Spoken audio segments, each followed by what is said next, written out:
Okay, Michael the Mechanical here, and let me just let you know that I'm a little bit stressed because I needed to clear something up with the mechanics.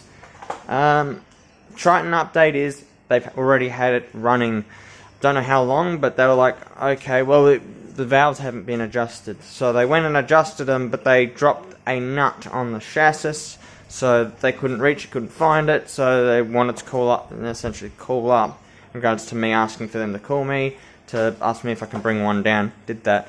A lot easier than them reaching in to try and grab it from the chassis, apparently. So, it looks like the Triton's going to be on the road soon, very soon, because they said they've had it running, so that's a good sign. Question next is how much is it actually going to cost.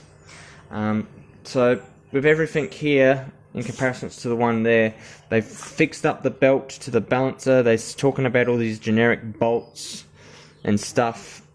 And obviously they are generic bolts, they're not the standard factory ones, and that's because the factory ones were not that good. We had issues with them, with the threads not being long enough and things just falling apart. And then even in some cases with the Pajero here, what happened using just the normal standard bolts, the threads got stripped out on something, or the bolt. I think the bolt itself, the thread got stripped off the bolts. Didn't pull it out of the block, it just pulled it off the bolt. So now we got the good news, the car's going to be running soon. And this is the old engine, obviously. We got the balance shaft belt in the right spot like that. And they got the nose light coming in from behind the teeth, most likely. And they bought another belt kit, because the Repco one was garbage, apparently, in their eyes. They said, nah, we wouldn't use it. We're professionals, we wouldn't use it. But the little warning I put in the dash, I don't think they really addressed, so I was a little bit upset to hear that, oh, they started it up before even adjusting the valves. Like the rocker arm valves, so that was a little bit disappointing. But I think the warning went missing about a month ago anyway. So hopefully we'll have the car's price soon and get it back.